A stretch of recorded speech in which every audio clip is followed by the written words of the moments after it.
Pergunte ao doutor. Oferecimento: Hospital São José. Completo e inovador para acolher você. Unesc, a nossa universidade. Miocore Cardiologia. Seu coração é nossa prioridade. Gastromédica Instituto Castelã. A sua saúde na medida certa. Unicred, Unidos Somos Premium e Urque Diagnósticos, há mais de 30 anos crescendo com saúde.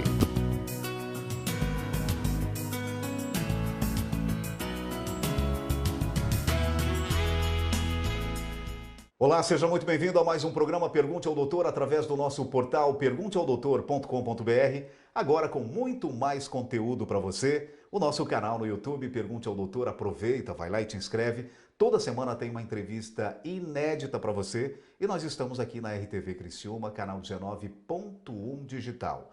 Sempre em nome de Hospital São José, Unesc, Miocore Cardiologia, Gastromédica Instituto Castelã, Unicred e Urque Diagnósticos. Irregularidade menstrual, alteração de humor, enxaqueca, sensação de inchaço, ondas de calor são apenas alguns sintomas e transformações atribuídos à menopausa. Para algumas mulheres não é fácil lidar com todas essas mudanças e por isso é fundamental contar com toda a informação possível para entender melhor esse momento de intensas transformações.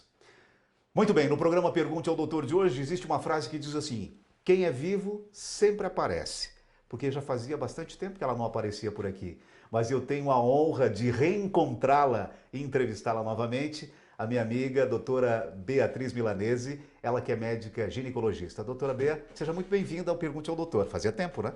Fazia tempo, obrigado pelo convite. Doutora Beatriz, então, para começo de conversa, explique então sobre cada fase: pré-menopausa, menopausa, climatério e perimenopausa. Todas essas fases apresentam sintomas semelhantes? Varia um pouco os sintomas nessa fase, porque climatério é considerado todo o período que a mulher passa da transição entre a idade reprodutiva e a idade não reprodutiva. Menopausa é somente a data da última menstruação. Então a gente divide esse período de climatério em pré-menopausa e pós-menopausa. Pré-menopausa é aquele período em que ela ainda menstrua, ainda não parou de menstruar, mas já tem alguns sintomas. A pós-menopausa é quando já faz um ano que ela não menstrua mais e os sintomas são um pouco diferentes. A gente chama de segunda onda de sintomas. Perimenopausa é o período em que ela tem irregularidades menstruais, mas ainda não está há um ano sem menstruar. Então a gente não pode dizer que ela está na pós-menopausa e sim na peri.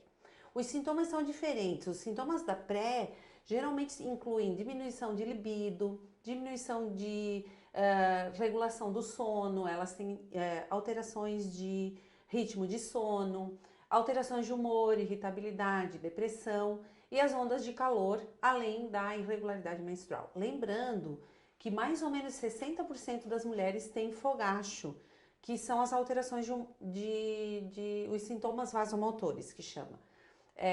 40% não tem. Então, as pacientes que não têm fogacho, elas têm um pouco de dúvida se estão na menopausa ou não. Então, a gente se baseia em outros sintomas, que é a irregularidade menstrual, a diminuição da libido, a irregularidade no sono e a alteração de humor. Na pós-menopausa, os sintomas podem se acumular, além desses que podem ser piorados, eles podem ter um agravamento, elas começam a ter também sintomas urogenitais, que são as alterações de continência urinária, então elas começam a perder urina, diminuição de lubrificação vaginal e por isso desconforto na relação por causa disso. São sintomas um pouco mais localizados em vagina e bexiga e que causam muito mais incômodo a elas do que os primeiros sintomas. Então a gente divide a menopausa em sintomas da primeira onda e da segunda onda. Esses da segunda onda são geralmente mais tardios e o tipo de tratamento que se usa é diferente também. Agora, doutora, me diga uma coisa, quando se fala no sintoma, as ondas de calor, isso pode ser transitório? Tem um tempo que isso vai, lá na frente vai acabar? Como é que funciona isso, doutora? Sim, pode ser transitório. Tem pacientes que não têm, né, como eu já falei. As que tem, ele pode durar 3 a 5 anos. São geralmente ondas de calor do tronco para cima, geralmente vespertino ou noturno, pode acordar ela e depois de acordar ela não conseguir mais dormir. Então geralmente é esse o relato que elas nos trazem. Normalmente passa o fogacho, depois de 1 ano, 2 sem menstruar, elas normalmente não têm mais. E tem que lembrar que sintoma vasomotor, o fogacho faz parte dos sintomas vasomotores, não é só fogacho. Ela pode ter formigamento nas mãos, formigamento nos pés, e isso pode trazer muito incômodo a ela, inclusive acordá-la durante a madrugada e ela não conseguir mais dormir. É uma das queixas que mais traz a paciente ao consultório médico, são as ondas de calor. Às vezes elas têm 20, 30 ondas de calor num dia. E aí, para essa paciente, precisa se fazer alguma coisa. Agora, doutor, uma outra questão. Tem uma idade média para que isso aconteça no corpo feminino? Como a mulher percebe que está entrando na menopausa? Então, o primeiro sinal é a irregularidade menstrual. O livro fala que algumas mulheres têm piora da TPM quando está chegando perto da menopausa. Então, ficar alerta naquela paciente que começou a ter inchaço, irritabilidade, alterações de sono só na TPM, mas está próxima dos 50 anos de idade. Tem mulheres que começam esses sintomas 3 a 5 anos antes da menstruação parar. Então, a partir dos 45 anos, já que a idade média da mulher brasileira entrar no climatério é entre 48 e 50 anos, a partir dos 45 ela pode começar a ter esses sintomas. Então, ficar alerta ao aparecimento, né, dessa irregularidade menstrual, dos fogachos, alteração de humor, queda na libido, insônia e tudo que pode vir junto com essa primeira onda de sintomas. Muito bem, a gente vai para um rápido intervalo comercial e já voltamos com o Pergunte ao Doutor. Perdeu parte dessa entrevista? Acesse o nosso portal pergunteaodoutor.com.br, agora com muito mais conteúdo para você. O nosso canal no YouTube, Pergunte ao Doutor, aproveita, vai lá e te inscreve. E nós estamos na RTV Criciúma, canal 19.1 digital. No programa de hoje estamos falando sobre menopausa, desejo sexual hipoativo e também terapia hormonal. Rápido intervalo comercial e a gente já volta.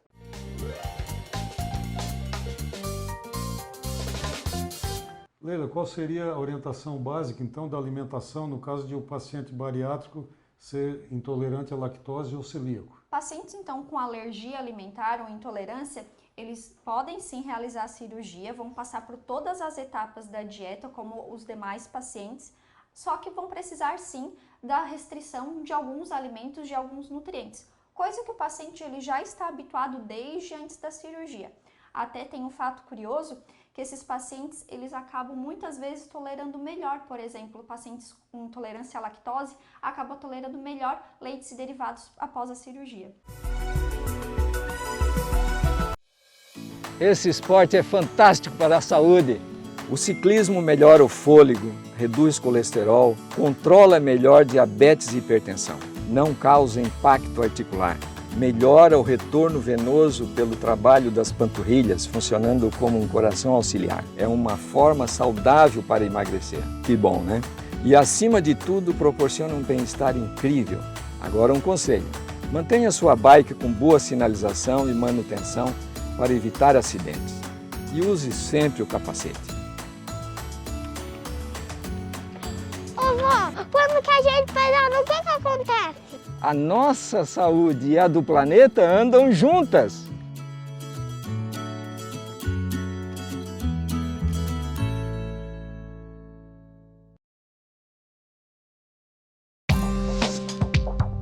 Quem escolhe a Unicred tem muitas vantagens e exclusividades. E agora, também tem o Unicred Visa, o cartão de crédito mais aceito no mundo. Qual cartão você vai ter? Infinity, Platinum, Gold, Classic ou Electron. Com o cartão Unicred Visa, você tem a segurança de receber confirmação de compras por SMS e a conveniência de ter sua fatura na palma da mão. Tem a exclusividade de um app próprio com acesso a um programa de recompensas único, que proporciona resgate de pontos em produtos e serviços de luxo. E ainda gera mais resultados para a sua cooperativa, ou seja, para você. Escolha o cartão que é aceito no mundo inteiro e é todo seu. Escolha Unicred. Fale com seu gerente de relacionamento e peça já seu cartão Unicred Visa.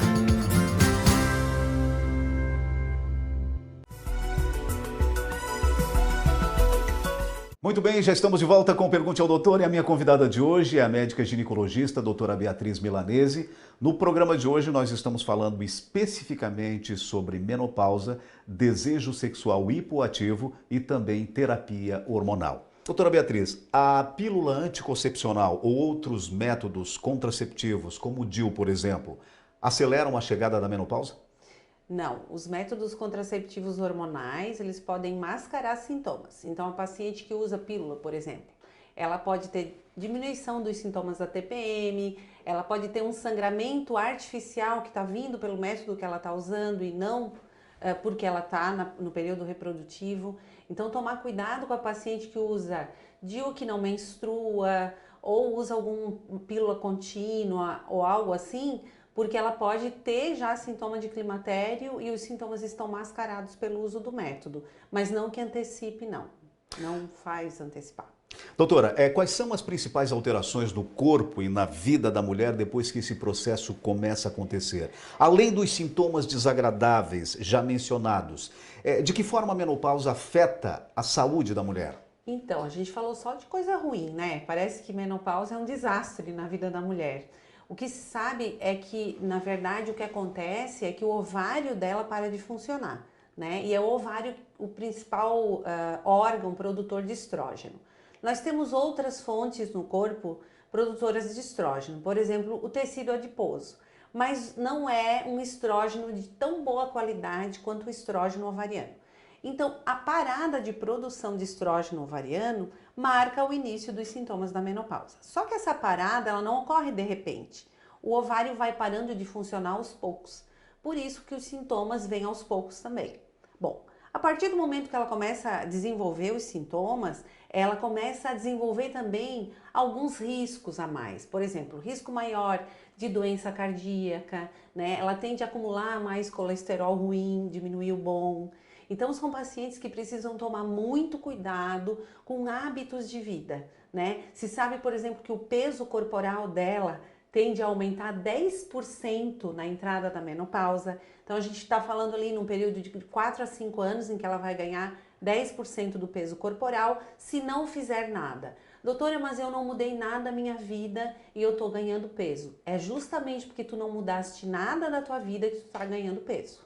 Então, se ela fazia 2 vezes por semana atividade física, ela vai fazer 4.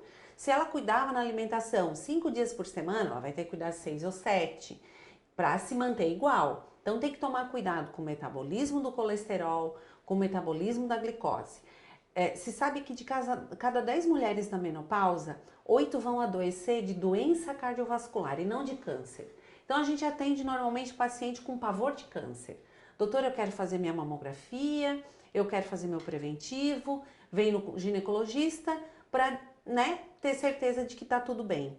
E quando a gente vê um colesterol alterado, o peso corporal aumentando e a gente começa a alertar sobre as doenças cardiovasculares, a maioria não dá bola, né? Porque acha, é normal mesmo, eu já aceitei que eu vou ficar gordinha, só que tem que tomar cuidado com as doenças que vêm junto disso, né? Infarto, AVC, que é muito mais comum que câncer, né? Então a gente fica apegado a câncer e não se preocupar com doença cardiovascular.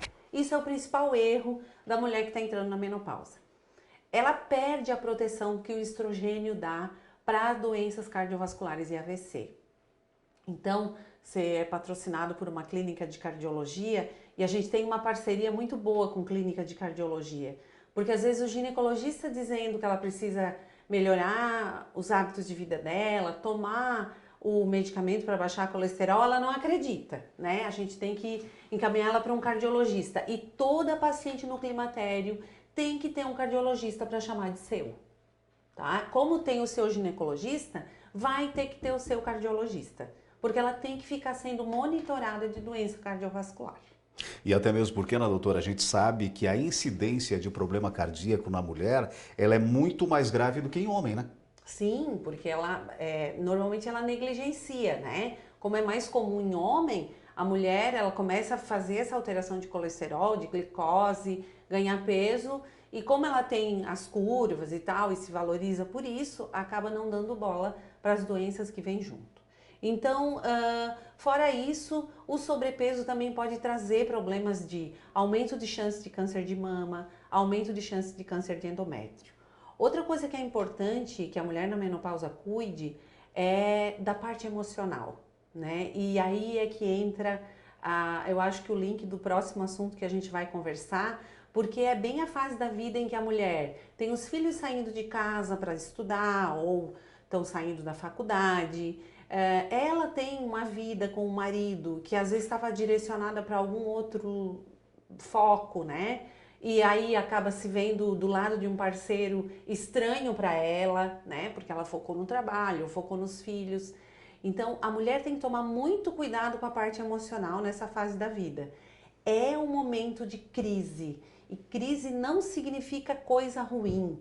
Crise pode ser uma oportunidade de melhorar a relação do casal, né? Então tem que tomar cuidado com isso, porque às vezes a crise leva para uma coisa ruim, nem sempre. Às vezes é uma crise boa, né? Para que o casal se aproxime mais e para que as coisas andem de uma forma melhor.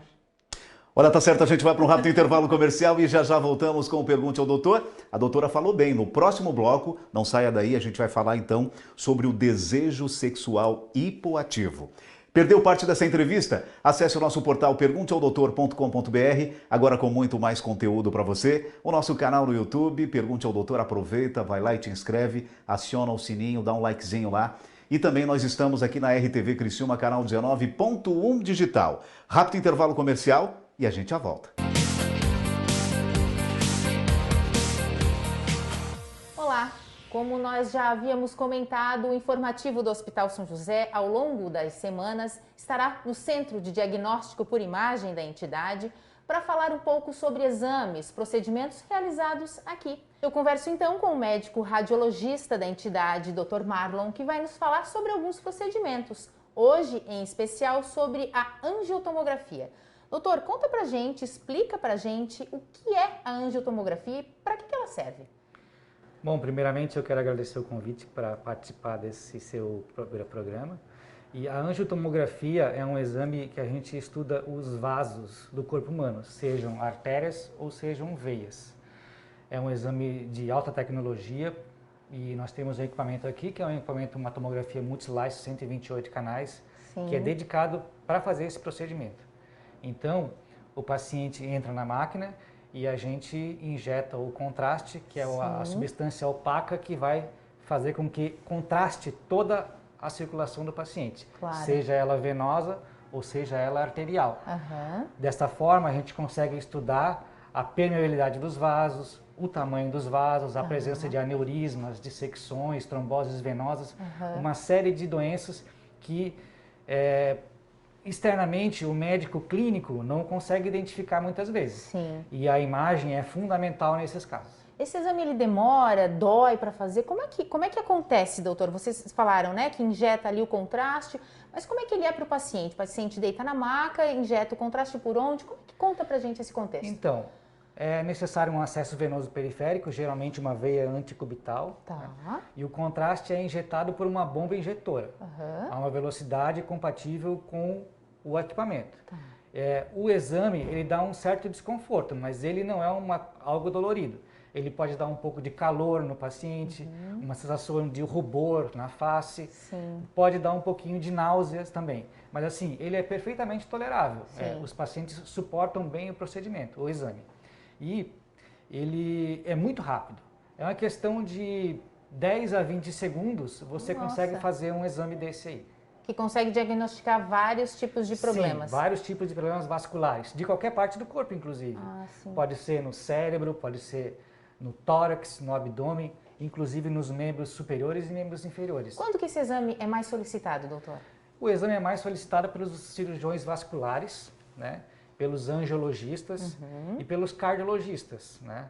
Também os neurologistas pedem bastante para estudar os vasos cerebrais. Claro. Então, na suspeita de uma dissecção de aorta, por exemplo, na suspeita de aneurisma de aorta, nas doenças das carótidas e das artérias cerebrais, também é muito utilizado pelos vasculares para estudar as artérias dos membros superiores e principalmente dos membros inferiores naqueles pacientes que têm diabetes, doença arterial oclusiva, naqueles pacientes que têm problemas nos membros inferiores de dores quando caminham, que tem algum sinal de insuficiência vascular. Ele é fantástico, esse exame, para fazer o diagnóstico. E isso ajuda porque consegue fazer o diagnóstico muito precoce. Claro. E ajuda o paciente no tratamento, seja ele cirúrgico ou não.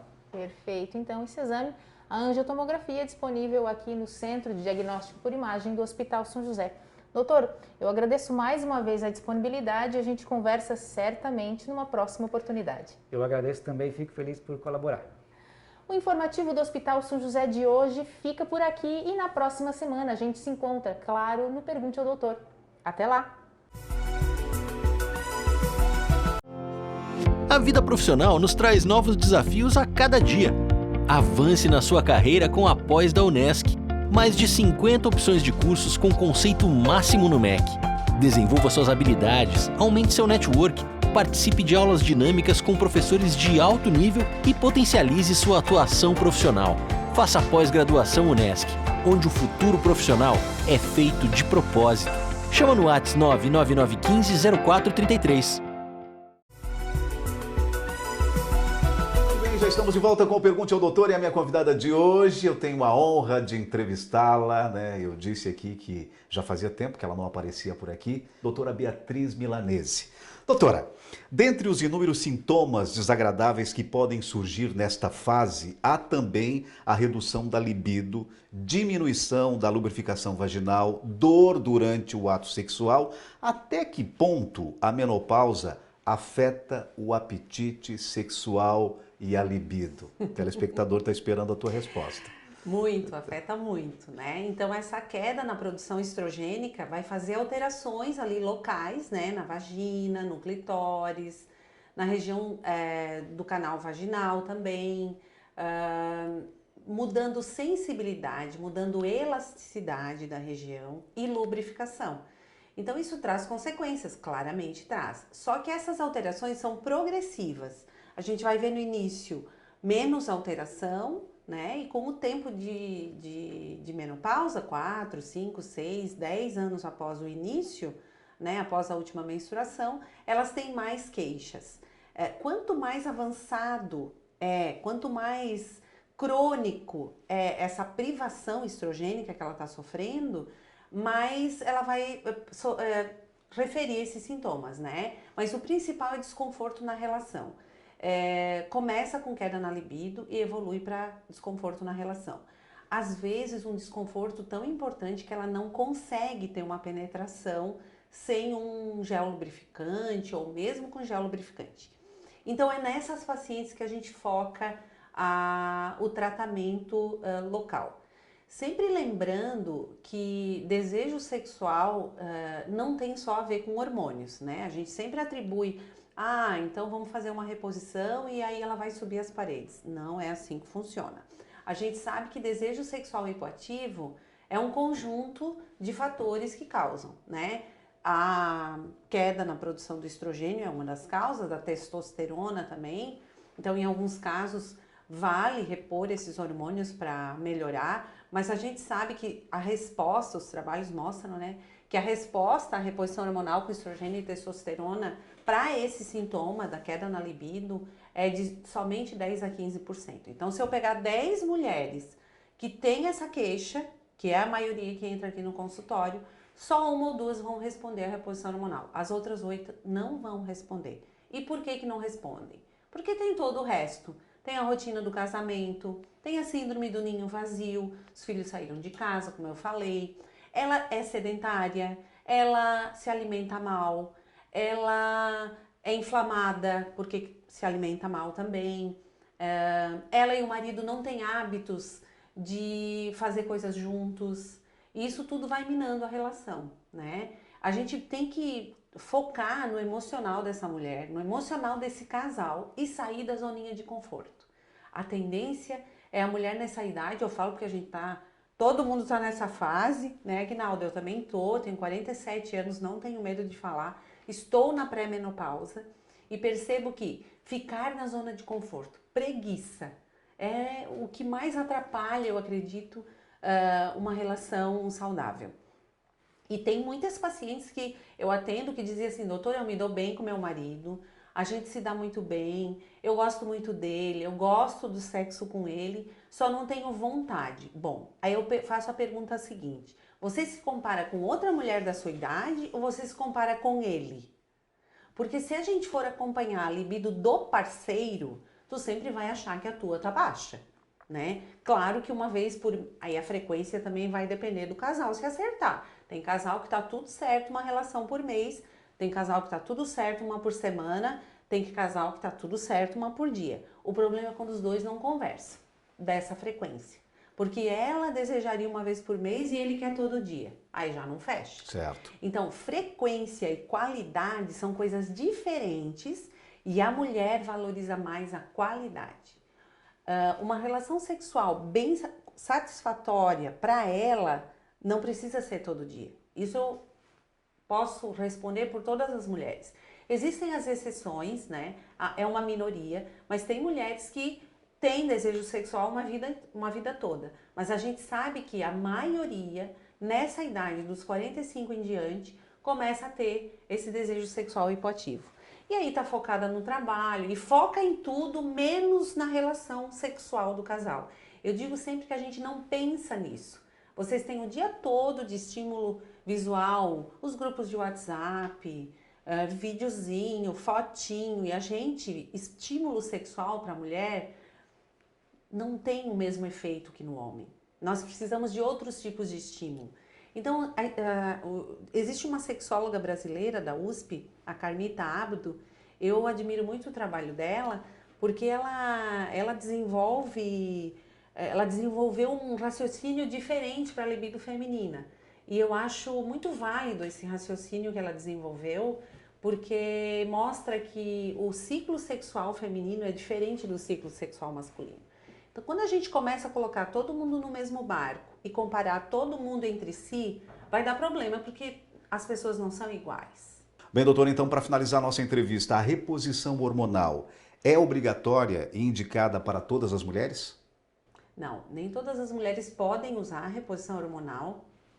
As principais contraindicações são alterações hepáticas, histórico de trombose, histórico de infarto e AVC. Então, existem várias contraindicações. O que tem que prestar atenção é na janela de oportunidade. Então, quando a mulher começa os sintomas ali na pré-menopausa e ela ainda não tem alteração nos níveis de colesterol, ela pode usar. Então, a gente sempre se faz 3 perguntas. Se ela precisa, se ela pode e se ela quer. Se ela pode, é avaliada essas contraindicações, se ela tem ou não. Se ela precisa, vai depender das queixas que ela tem. Se ela tem queixa ou se ela não tem. Existem pacientes que não têm queixa, não têm fogacho, estão passando super bem. Principalmente as que têm hábitos de vida saudáveis, são as que menos precisam reposição hormonal. E se ela, então, se ela pode, se ela precisa e se ela quer. Às vezes ela precisa, ela pode, mas ela não quer. Então, a gente só repõe hormônio se as 3 respostas forem sim. E as pacientes que não podem usar, pacientes que tiverem histórico de câncer de mama, mas estão sofrendo com quedas na lubrificação, dor na relação, a gente vai individualizar cada caso. Então, quando precisa, a gente vai ver o que eu posso usar. Se eu só posso usar creme vaginal, vou usar só creme vaginal. Gel que passa na pele, gel que passa na pele. Via oral é outro tipo. Se ela não puder usar nada, mas está morrendo de fogacho, dá para usar um tratamento que a gente chama não hormonal. Existem medicamentos que são usados para aliviar calorão, que não são hormônio e que podem ser usados no tratamento. Muito bem, no programa Pergunte ao Doutor de hoje eu tive o prazer de conversar com a doutora Beatriz Milanese. Doutora Bea, muitíssimo obrigado por ter aceito o nosso convite. Eu que agradeço o convite e estou à disposição. Parabéns, sucesso. Obrigada.